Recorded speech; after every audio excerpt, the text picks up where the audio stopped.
മരണം വരെ രാജതുല്യമായിട്ട് ജീവിക്കുന്ന ചില നക്ഷത്രക്കാരും ഗ്രഹനിലക്കാരുമുണ്ട്. മരണം വരെ രാജതുല്യമായിട്ട് ജീവിക്കുന്ന എത്രയോ ആൾക്കാരുണ്ട്, സംശയമില്ലാത്ത കാര്യമാണ്. നമ്മളത് നോക്കിയാൽ ചില നക്ഷത്രക്കാരുണ്ട്. പക്ഷെ മരണം വരെ രാജതുല്യമെന്ന് വിചാരിച്ചാൽ എന്താ?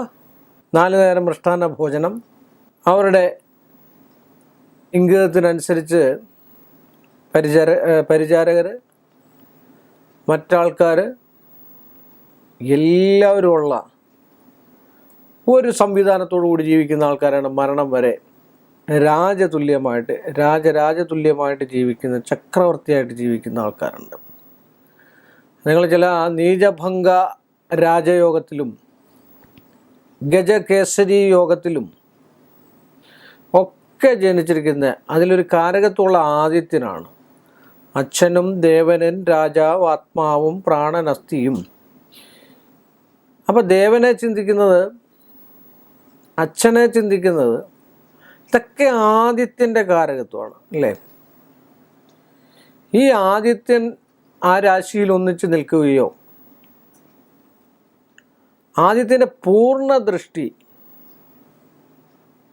ആ യോഗകാരകത്വം വഹിക്കുന്ന ദിഗ്ഗ്രഹയോഗം എന്ന് പറയും.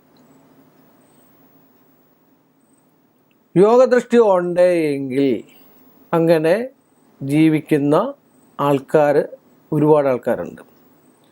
അത് രാജകീയ. പക്ഷെങ്കിൽ മറ്റൊരു കാര്യം മനസ്സിൽ എല്ലാം ഈശ്വരൻ കൊടുക്കില്ല. ഒരിക്കലും മനസ്വസ്ഥത ഉണ്ടാകാൻ സാധ്യതയില്ലാത്ത നക്ഷത്രങ്ങളാണ് മനസ്സിന് സ്വസ്ഥത. രാജതുല്യരെന്ന് പറഞ്ഞാൽ ആ പ്രൗഢിയോടും ആഹാരങ്ങളും വസ്ത്രങ്ങളും സ്വർണ്ണവിഭൂഷണങ്ങളും വാഹനങ്ങളും പരിചാരകരും ഒക്കെയുള്ള ആൾക്കാരായിരിക്കാം. പക്ഷെ അവർക്കൊന്നും മനസ്വസ്ഥത എന്ന് പറയുന്ന ഒരു സാധനം ഇല്ല ഉണ്ടാവും. അങ്ങനെയുള്ള ആൾക്കാരാണ് ഏറ്റവും കൂടുതൽ നമ്മൾ കണ്ടുവരുന്നത്. അങ്ങനെയുള്ള നക്ഷത്രത്തിൽപ്പെട്ട ഒരു നക്ഷത്രമാണ് ഭരണി. അതുപോലുള്ള നക്ഷത്രത്തിൽപ്പെട്ടതാണ് രേവതി.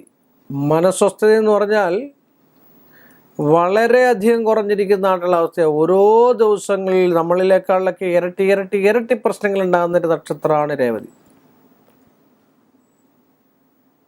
അതുപോലെ തിരുവാതിര നക്ഷത്രം രാജപ്രൗഢിയോടും കാണാൻ രാജപ്രൗഢിയോട് ജീവിക്കുന്ന കാണാം, ആഡംബരാദി വിഷയങ്ങളോടുകൂടി ജീവിക്കുന്ന കാണാം. പക്ഷെ മനസ്വസ്ഥത കാണത്തില്ല.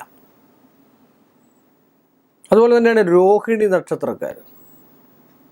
ഒരുപാട് കഷ്ടങ്ങളും നഷ്ടങ്ങളും ഒക്കെ അനുഭവിക്കാൻ തയ്യാറായിട്ട് രാജപ്രൗഢിയോട് ജീവിക്കുന്ന ആൾക്കാരാണ്. അതുപോലെയാണ് അത്യന്തം ഇതായിട്ടുള്ള ആയില്യ നക്ഷത്രക്കാർ, അതുപോലെ മൂലം നക്ഷത്രക്കാർ, തൃക്കേട്ട നക്ഷത്രക്കാർ, വിശാഖം നാൾ തിരുനാൾ എന്നൊക്കെ പറയുന്ന രാജാക്കന്മാരുണ്ടായിരുന്നു. വിശാഖ നക്ഷത്രക്കാർ, ഇങ്ങനെയൊക്കെയുള്ള അവിട്ടം നാൾ, ഇങ്ങനെയൊക്കെയുള്ള ചില നക്ഷത്രം. പക്ഷേ ഈ നാൾ മാത്രം നമ്മൾ ശ്രദ്ധിച്ചാൽ പറ്റത്തില്ല. ഇവർക്ക് രാജകീയ യോഗത്തോടോ രാജപ്രൗഢിയോടോ എല്ലാ നവരസങ്ങളും അനുഭവിച്ച് ജീവിക്കാൻ കഴിവുള്ള ചില നക്ഷത്രങ്ങളാണ്. എന്നാൽ മനസ്സിനൊരിക്കലും ജീവിതകാലം മൊത്തവും നമ്മൾ ശ്രദ്ധിച്ചു നോക്കിയാൽ വളരെയധികം മനസ്വസ്ഥത കുറഞ്ഞും മാനസികയുടെ വിദ്വേഷങ്ങൾ അനുഭവിച്ചും അത്യന്തം ശത്രുതാബലത്തോടും ഒക്കെ കൂടി ജീവിക്കുന്ന ആൾക്കാരായിരിക്കും. അപ്പം അങ്ങനെയുള്ള നക്ഷത്രക്കാരാണ് നമ്മളിപ്പം പറഞ്ഞിരിക്കുന്ന ആളുടെ വിഷയത്തിൽ. ഇതിൽ വേറെ നക്ഷത്രവും എല്ലാ നക്ഷത്രവും ഉണ്ട്. പക്ഷേ എങ്കിൽ ചില നക്ഷത്രങ്ങളും ചില ഗ്രഹനിലകളും നമ്മൾ സൂക്ഷ്മമായിട്ട് പരിശോധിച്ചാൽ അങ്ങനെ ജീവിക്കുന്ന ആൾക്കാരെ കാണാം. അപ്പോൾ അങ്ങനെയൊക്കെയുള്ള ആൾക്കാർക്ക് മറ്റു കാര്യങ്ങളോടൊക്കെ ശ്രദ്ധ പുലർത്തവും പരിഹാരങ്ങളും ഒക്കെ ചെയ്ത് കണ്ടു കഴിഞ്ഞാൽ നന്മയുണ്ടാകട്ടെ എന്ന് പ്രാർത്ഥിച്ചുകൊണ്ടും